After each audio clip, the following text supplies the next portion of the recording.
Hi, I'm Leah. I'm a librarian at the Keshe Goodman Public Library, and I'm so glad you've joined me today for Chapter 13 of Anne of Green Gables by Lucy Maud Montgomery as part of Halifax Public Library's virtual library. Now, when we left off last time, Anne had just met her bosom friend and kindred spirit, Diana Barry. Let's see what happens next in Chapter 13, The Delights of Anticipation. "It's time Anne was in to do her sewing," said Marilla, glancing at the clock and then out into the yellow August afternoon where everything drowsed in the heat. "She played with Diana more than half an hour more than I gave her leave to, and now she's perched out there on the woodpile talking to Matthew, 19 to the dozen, when she knows perfectly well that she ought to be at her work. And of course he's listening to her like a perfect ninny. I never saw such an infatuated man.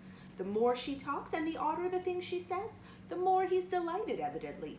Anne Shirley, you come right in here this minute. Do you hear me?" A series of staccato taps on the west window brought Anne flying in from the yard, eyes shining, cheeks faintly flushed with pink unbraided hair streaming behind her in a torrent of brightness. "Oh, Marilla!" she exclaimed breathlessly. "There's going to be a Sunday school picnic next week in Mr. Herman Andrews' field right near the Lake of Shining Waters, and Mrs. Superintendent Bell and Mrs. Rachel Lynde are going to make ice cream. Think of it, Marilla, ice cream! And oh, Marilla, can I go to it?" "Just look at the clock, if you please, Anne. What time did I tell you to come in?" 2 o'clock. But isn't it splendid about the picnic, Marilla? Please, can I go? Oh, I've never been to a picnic. I've dreamed of picnics, but I've never... Yes, I told you to come at 2 o'clock, and it's 2:45. I'd like to know why you didn't obey me, Anne." "Why, I meant to, Marilla, as much as could be. But you have no idea how fascinating Idlewild is. And then, of course, I had to tell Matthew about the picnic. Matthew is such a sympathetic listener. Please, can I go?" "You'll have to learn to resist the fascination of idle whatever you call it. When I tell you to come in at a certain time, I mean that time and not half an hour later. And you needn't stop to discourse with sympathetic listeners on your way either. As for the picnic, of course you can go. You're a Sunday school scholar, and it's not likely I'd refuse to let you go when all the other little girls are going." But, faltered Anne, "Diana says that everybody must take a basket of things to eat. I can't cook, as you know, Marilla, and I don't mind going to a picnic without puffed sleeves so much, but I'd feel terribly humiliated if I had to go without a basket. It's been preying on my mind ever since Diana told me." "Well, it needn't prey any longer. I'll bake you a basket." "Oh, you dear good Marilla. Oh, you are so kind to me. Oh, I am so much obliged to you." Getting through with her O's, Anne cast herself into Marilla's arms and rapturously kissed her sallow cheek. It was the first time in her whole life that childish lips had voluntarily touched Marilla's face. Again, that sudden sensation of startling sweetness thrilled her. She was secretly vastly pleased at Anne's impulsive caress, which was probably the reason why she said briskly, There, never mind your kissing nonsense. I'd sooner see you doing strictly as you're told. As for cooking, I mean to begin giving you lessons in that some of these days, but you're so feather-brained, Anne. I've been waiting to see if you'd sober down a little and learn to be steady before I begin. You've got to keep your wits about you in cooking and not stop in the middle of things to let your thoughts rove over all creation. Now get out your patchwork and have your square done before tea time." "I do not like patchwork," said Anne dolefully, hunting out her work basket and sitting down before a little heap of red and white diamonds with a sigh. "I think some kinds of sewing would be nice, but there's no scope for imagination in patchwork. It's just one little seam after another, and you never seem to be getting anywhere. But, of course, I'd rather be Anne of Green Gables sewing patchwork than Anne of any other place with nothing to do but play. I wish time went as quick sewing patches as it does when I'm playing with Diana, though. Oh, we do have such elegant times, Marilla. I have to furnish most of the imagination, but I'm well able to do that. Diana is simply perfect in every other way. You know that little piece of land across the brook that runs up between our farm and Mr. Barry's? It belongs to Mr. William Bell, and right in the corner there is a little ring of white birch trees, the most romantic spot, Marilla. Diana and I have our playhouse there. We call it Idlewild. Isn't that a poetical name? I assure you, it took me some time to think it out. I stayed awake nearly a whole night before I invented it. Then, just as I was dropping off to sleep, it came like an inspiration. Diana was enraptured when she heard it. We've got our house fixed up elegantly. You must come and see it, Marilla, won't you? We have great big stones all covered with moss for seats and boards from tree to tree for shelves.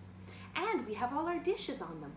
Of course, they're all broken, but it's the easiest thing in the world to imagine that they are whole.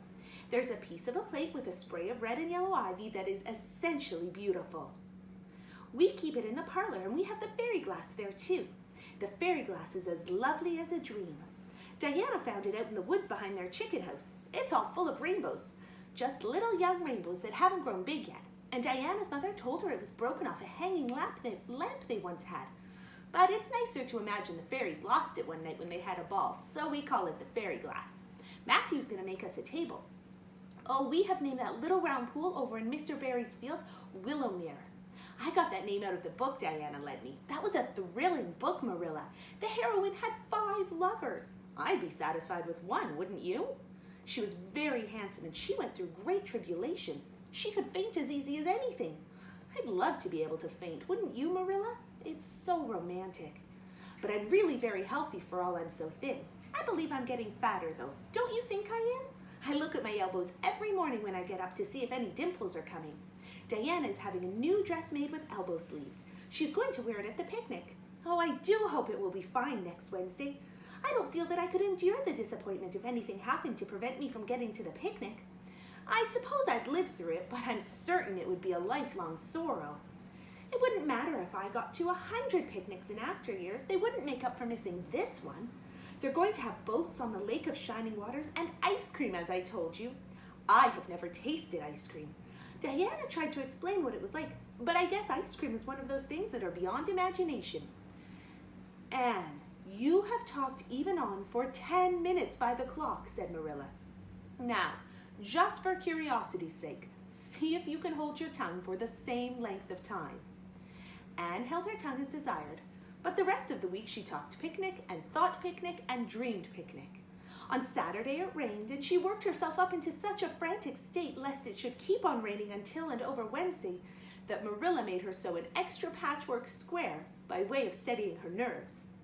On Sunday, Anne confided to Marilla on the way home from church that she grew actually cold all over with excitement when the minister announced the picnic from the pulpit. Such a thrill as went up and down my back, Marilla. I don't think I'd ever really believed until then that there was honestly going to be a picnic. I couldn't help fearing I'd only imagined it. But when a minister says a thing in the pulpit, you just have to believe it. You set your heart too much on things, Anne, said Marilla with a sigh. I'm afraid there will be a great many disappointments in store for you through life. Oh, Marilla, looking forward to things is half the pleasure of them, exclaimed Anne. You mayn't get the things themselves, but nothing can prevent you from having the fun of looking forward to them. Mrs. Lynde says, "Blessed are they who expect nothing, for they shall not be disappointed." But I think it would be worse to expect nothing than to be disappointed. Marilla wore her amethyst brooch to church that day as usual. Marilla always wore her amethyst brooch to church. She would have thought it rather sacrilegious to leave it off, as bad as forgetting her Bible or her collection dime. That amethyst brooch was Marilla's most treasured possession. A seafaring uncle had given it to her mother, who in turn had bequeathed it to Marilla. It was an old-fashioned oval containing a braid of her mother's hair, surrounded by a border of very fine amethysts. Marilla knew too little about precious stones to realize how fine the amethysts actually were, but she thought them very beautiful and was always pleasantly conscious of their violet shimmer at her throat above her good brown satin dress, even though she could not see it. Anne had been smitten with delighted admiration when she first saw that brooch.